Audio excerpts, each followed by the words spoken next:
Okay, well, welcome to the final day, final kind of set of short papers, and kind of pushing back on time, so kind of get straight into it. But right now we have Dr. Marius. I never actually got your name correct, but Dorobantu. Yes, that's correct. Marius Dorobantu, who's going to give us his presentation for 20 minutes. Then we're going to have a 10-minute Q&A session. So his paper is called Spiritual Intelligence. Processing different information or processing information differently. So yeah, over to you. Yes, thank you. So, a familiar face. How did I end up with two presentations? Well, I just submitted two proposals in the hope they will choose one of them, and I didn't specify, just choose. So I ended up with two, which is it's nice because you have something to talk about with people at the conference. Like, how come you're presenting to? But then don't recommend in terms of the workload of preparing two presentations. Yeah, it's the first time for me, and hopefully the last time. So, is religious knowledge about a different content or about a different way of knowing? Is it to do with a different kind of information, say information from a different plane of existence? Or is it about engaging with a regular, quote-unquote, kind of information, but in a different manner? To give an example, is theology one science among others, which just happens to focus on God, like geology focuses on rocks and primatology on apes? Or is it a different kind of engagement with the rocks and apes? This is, of course, a crucial question, maybe the question.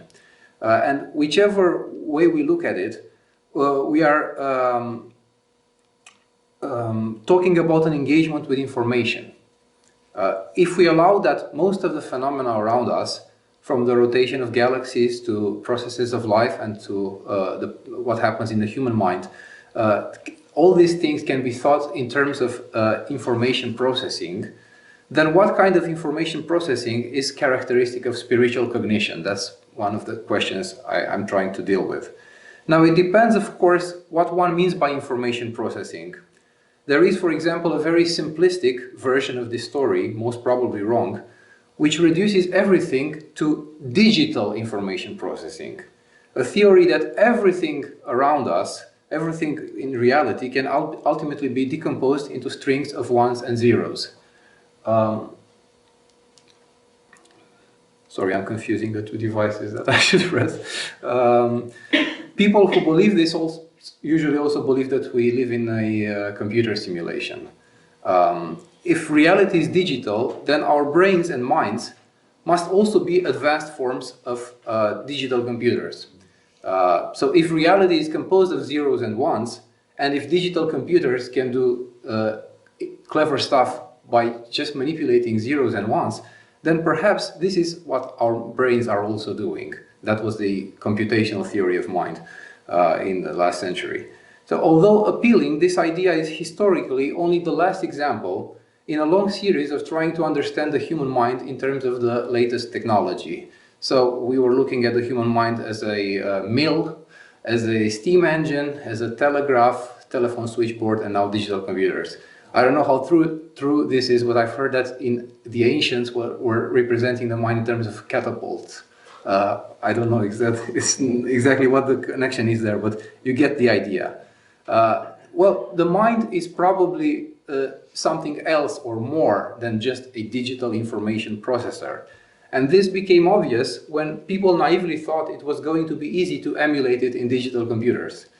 The computer can do intelligent stuff with binary code, so the mind is probably working in a similar way, perhaps even using a programming language called mentalese, the language of the brain. That approach, known as symbolic AI, largely failed because, as philosopher Brian Cantle-Smith put it, reality does not come chopped into neat ontologically discrete objects standing in unambiguous relations, ultimately expressible in zeros and ones. Reality is much more messy. And the abstractions and conceptualizations that the mind does are actually an achievement of our thinking and make reality manageable at human scale. but they don't perfectly map onto the world as it is. So the reality is probably not digital. We don't know yet, but that sounds like a simplistic way of looking at it. But if we drop the digital part, so it's not, cognition is not just digital information processing, but if we think about it as just information processing in a broader sense, perhaps in the way Niels Gregersen was referring to information, then I think this idea becomes less controversial, because the mind does ultimately deal with nothing else but information of all kinds, bodily information, information from memory, yeah. So coming back to spiritual intelligence or spiritual cognition, if we all agree that there is such a thing as a special human ability to engage with the transcendent, and we can talk about that ability in terms of information processing, a key question is whether this ability is special because it engages with a special kind of information, or whether it engages with the same kind of information but in a special way. As you might notice, this is the old question whether theology and science are speaking of completely different things, or are they different approaches to the same thing? This is one of the main questions we ask in an interdisciplinary project at the ISSR. And what I'll say in the rest of the talk are things emerging from our brainstorm sessions on the topic. This is still rather exploratory, so any feedback is very much welcome. The bigger research program is called Diverse Intelligences, and within that we are trying to explore if there is such a thing as spiritual intelligence and how it could be described. Ideally, we would like to inch toward a kind of description that is less opaque to non-theological disciplines than, for example, just say that humans have a sensus divinitatis. Okay, well, they do, but how can you unpack that in terms that are not so much loaded with theological assumptions, or at least describable in other kind of terminology? This is not about finding any God spot in the brain, but more about understanding better how we employ our minds when dealing with spiritual matters. By the way, it might sound like I'm pontificating now, like spiritual intelligence is this and that, but it's not that. Well, it's not what I'm doing. What I'm actually doing is, what I'm saying is, when Fraser Watts talks to Rowan Williams about these things, it sounds to me like this is what they're saying. So, so that's basically what my paper is based on. It's more of a collective output than my individual, of course. So to come back to the key question, processing information differently or processing different information. Discussion so far led us quite strongly toward the processing differently thesis. It's not about engaging with a different kind of information that is accessible only through some supernatural capacities.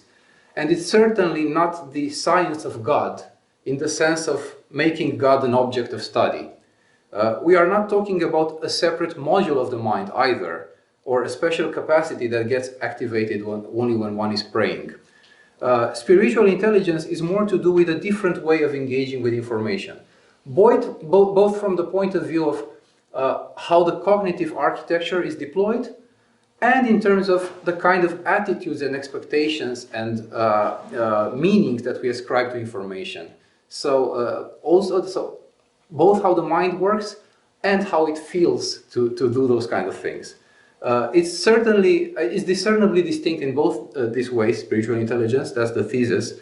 And I will take these dimensions one by one and see how, what might some very salient characteristics of spiritual intelligence might be in each of them. So firstly, from the point of view of cognitive architecture, from the perspective of what actually goes on in our heads when we engage in spiritual practices, this is of course something that nobody really knows, so spoiler alert. But we are working with the assumption that there are two modes of cognition available to the human mind. They are traditionally referred to as head and heart, but you can think about this in many ways, and there are many descriptions, I think. They both say basically the same thing, but coming from different angles, and they differ in the details. There is one more abstract, rational linguistic mind in our head, And then there's more intuitive, relational, and attuned to the body and senses type of mind. What we are using in our project is the last one, because we had to choose one of these models, and it's Philip Barnard's, it's called interactive cognitive subsystems, and he proposes that the two main modules in the mind are one that is more implicational and one that is more propositional. Barnard proposes that humans have 9 subsystems. Well, you don't have to. I find it also a bit puzzling sometimes to get my way around this. But basically, early mammals had 4 subsystems. We have 9. That's what Barnard says, and his schema is very good, for example, for modeling mindfulness. So that we thought maybe it's also good for other things like the Jesus prayer or other types of meditation. The difference is not only in terms of numbers, so from 4 to 9.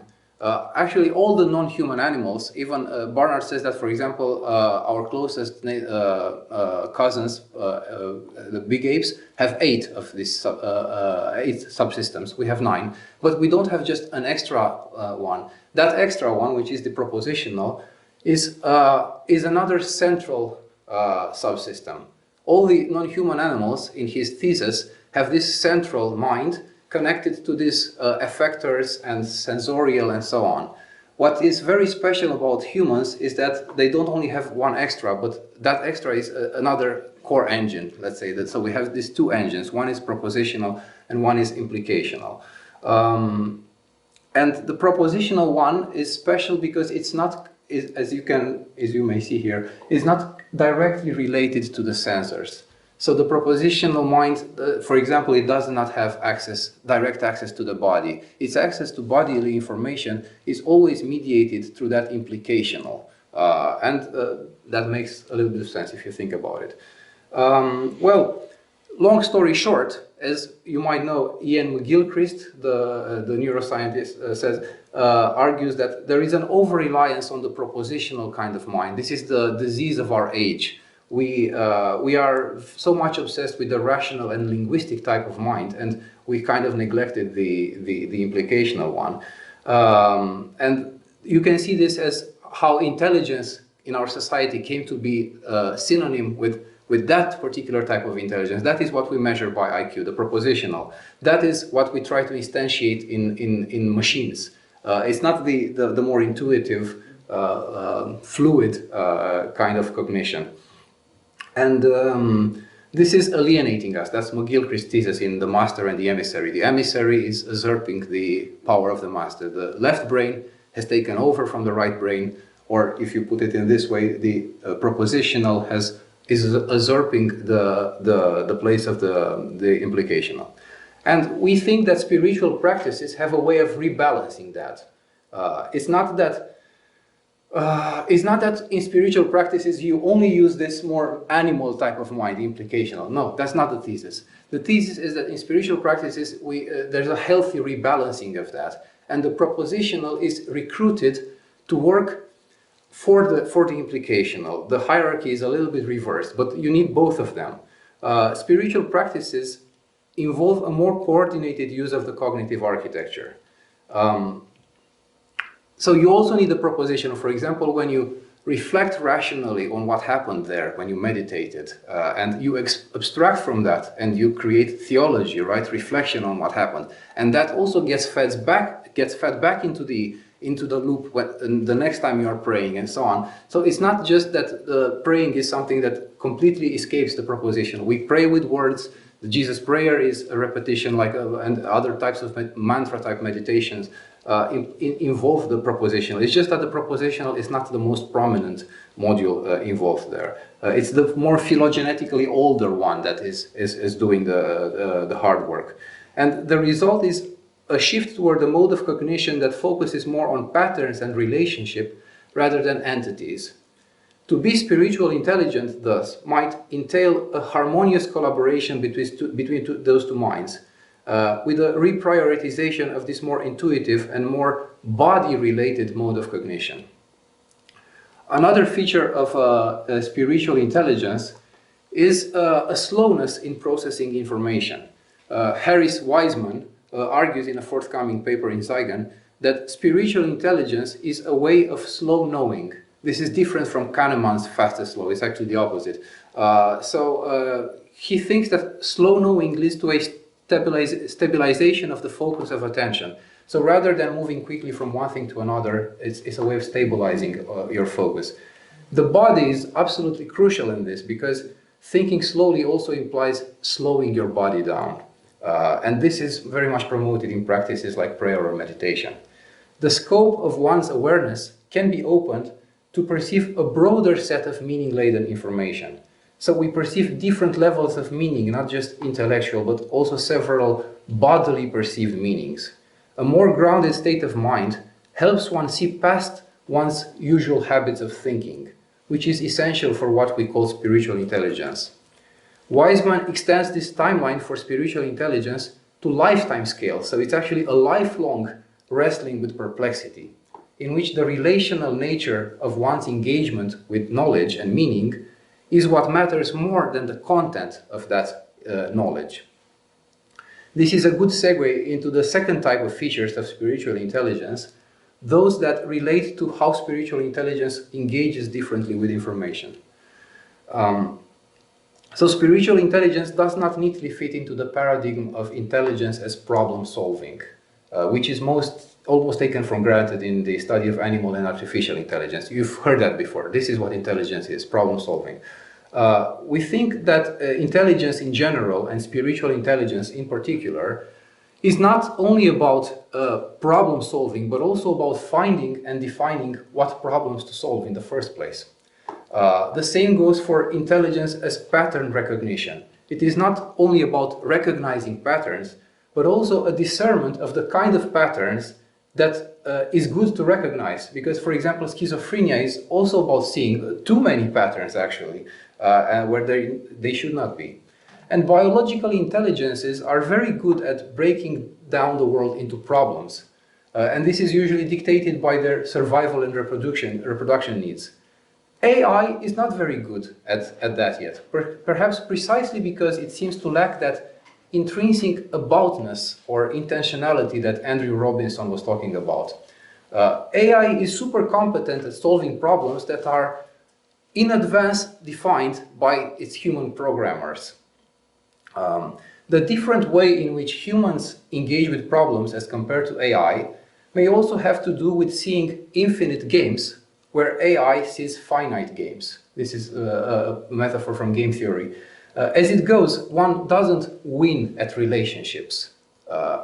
You cannot really explain that to an AI yet. As opposed to AI, humans are good at the kind of problems that require continuous engagement and resetting of the questions and of the rules.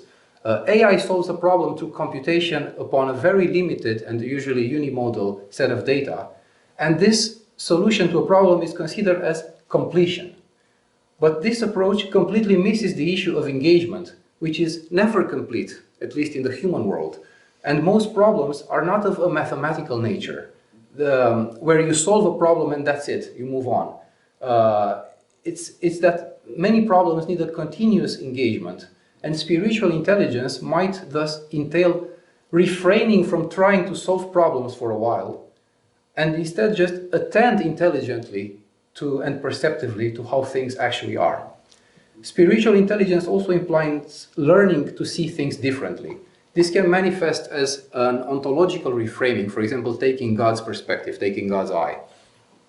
And that you see human person in their hexaity, as we heard last evening, and not just as means towards one's ends. It is an ability to see deeper meanings even in trivial things. It is some kind of implicit recognition of the significance of information and of what kind of response is called for, which can also misfire, of course. One man's coincidence is another man's correlation, is another man's epiphany, is another man's conspiracy, which are all meanings. They are ways of attributing agency and features to experience. All information processing involves some analysis of the significance of what is going on. However, it is a characteristic of spiritual intelligence that it places things in a broader, overarching framework of meaning that most intelligence are not capable of. And it gives more far-reaching answers to questions about significance of things. Patristic authors, for example, speak about moving from external appearances of things to the reasons, the logoi, put by God in creation that Andrew Jackson was mentioning yesterday. So theologically, spiritual intelligence might be connected with this ability to see things as connected, as parts of a bigger whole built by God. In that sense, it is the ultimate form of pattern recognition, if you want. An even stronger version of spiritual intelligence is that it is not an individual cognitive capacity, but rather the bigger intelligence which we are called to participate in. So perhaps spiritual intelligence is God himself or herself. The assumption that intelligence is something that an individual has about objects around them may be too individualistic, and it may be too sharp. It may make too sharp a distinction between subject and object. A more contextualized understanding of intelligence would imply a kind of apprehension of relationships that is not only individual, but which also involves the context, both individual and context. Human intelligence is more emancipated than the immediate context. We can do cognitive processing about things that are not part of our current environment in a way that other species probably can't. Spiritual intelligence takes this emancipation a step forward because interaction with God is even more remote from the immediate context that is conceivable. There is a strong sense among those who engage in spiritual practices that they are participating in transcendent intelligence rather than just performing personal cognitive operations. This is also sometimes what mathematicians do when they feel that they are participating into something bigger. They're discovering something, maybe a glimpse into God's eye, God's mind, than just inventing something. And Fraser Watts argues that intelligence in the 19th century shifted from this more participative definition to a more individualistic things of things that we have. People before that time used to see themselves as participating in something bigger, not necessarily as having this capacity that is quantifiable. And this older notion of intelligence might be particularly important for understanding spiritual intelligence. So spiritual intelligence is not a matter of knowing a separate being called God, which with an implicit subject-object distinction, but it is about a kind of participation in God that gives an apprehension of the relationship between us and God. The late theologian Nicholas Lash said that whatever theology is, it cannot possibly us humans studying God. And yesterday I found out that Twitter theologian St. Simeon the Horrified and Heartbroken Fool says that the only correct approach to theology is not gathering data, but accumulating awe. And they are both right, of course. And that's more or less what I'm getting at with the thesis. Thank you.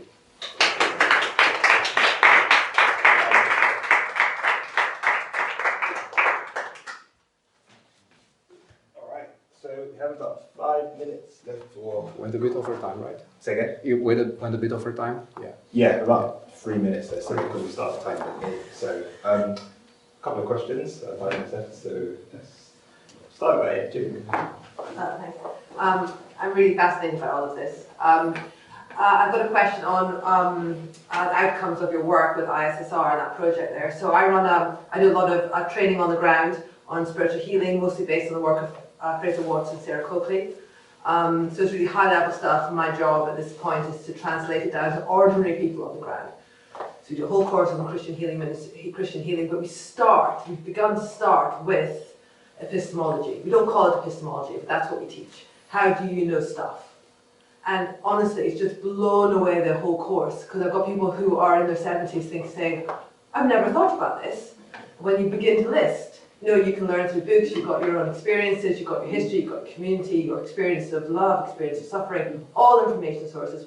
That's how we begin to teach this stuff. And I've seen it as a revolutionary way of really engaging people on this and liberating them. So my question is, for that ISSR project, what's the rollout? What's the bigger impact? This stuff shouldn't stay in the academy, right? And also, can you teach spiritual intelligence, or is it just something that you have? Yeah, yeah, that's the question. Thank you, indeed. I don't know if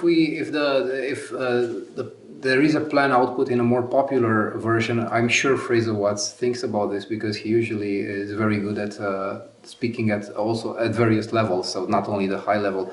I think he's passionate about, and this is mostly his brainchild. How do you train it? Well, I think if you can reliably come up with a more cognitive account of what goes on in spiritual practices, then you can also discern what are the kind of things that really work and what are the things that should be cultivated, maybe depending on the individual background and so on. Maybe something works for one and not for the other. Of course, that's always the pastoral experience. But maybe we can be more precise about why things work and why things don't work. I mean, we've known that meditation and prayer work for a long time. We just didn't know why. And I'm not saying this that prayer is only that you bring yourself to a certain state and there's good hormones and so on. That's not excluding the supernatural engagement, if you want, with something transcendent or yeah, I'm not getting into that because I just said that spiritual intelligence is a natural capacity. But it's just about getting a bit more precise about what the mind possibly does when we do that, and what can we extract from that. Also for when you're not in spiritual practices. So this kind of more a slower attending to what things are. I think that's a brilliant idea. And mindfulness meditation says the same. So just put a pause between you and the stimulus and the reaction. So in a way, we're saying the same thing, but maybe with a different flavor. Let me deal with this, then I'll come to you. Okay. I was just thinking this from a developmental point of view, because there's a stage at which the developing brain stops solely processing concrete thinking and gains the capacity for abstract thought. And just looking back on having taught philosophy in sixth formers, those who've been brought up with a faith and been sort of encouraged to embrace the transcendent ideas are much more open to metaphysical ideas than those without. It's simply, I just found that from experience. And could there be a point in which the brain develops when it's ripe for introduction to metaphysical ideas and therefore develops a capacity for spiritual intelligence, which some people might not do? Could we look at the developmental aspects of this? Yes, I think. Thank you. That's a brilliant question. And developmental psychology is not in any sense my expertise. But what I know is that you do have a difference in children's spirituality, which is because this propositional subsystem is developing a bit slower. Then they have a different engagement with God in general and with spiritual practices. But I'm trying not to idealize that, because what we're saying is that we also need the abstract. So a mature spiritual intelligence would create a synergy between the two, and that is only possible after a certain age.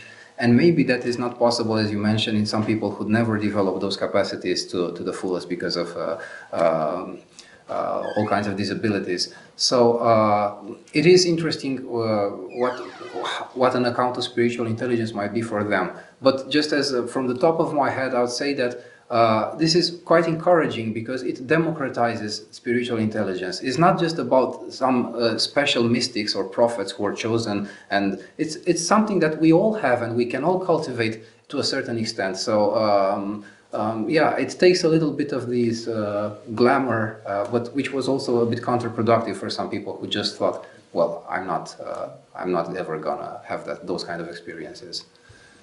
I'll do the last question quickly. So, my last question is, you said that in the primates there was one less box. Yeah. I'm curious to know which one? just to make sure.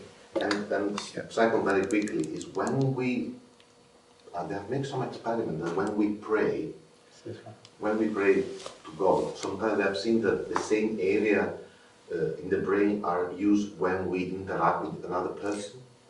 Yeah. Which make me thinking it's this implication once again. Is that so? Is it just spiritual intelligence for God, or also spiritual intelligence for interpersonal relation. Brilliant, yeah. So to the first question, the answer is this propositional, which is also why, well, the language was for many, a long time thought as the human distinctiveness feature and so on. So, and it sort of confirms that we have that, and no non-human animal has this abstract propositional mind in the sense that we have it. Okay. And to your second question, yes, that's exactly the point, that spiritual intelligence is not some capacity that is only activated in spiritual settings or whatever. It has to be something that you use in other sides of life as well. It's not just an on-off switch. And indeed, it is more relational. So I think it should be part of other accounts of what the mind does. Yes. Thank you. Yeah, amazing. Yeah, let's give Dr. Marius Dorobantu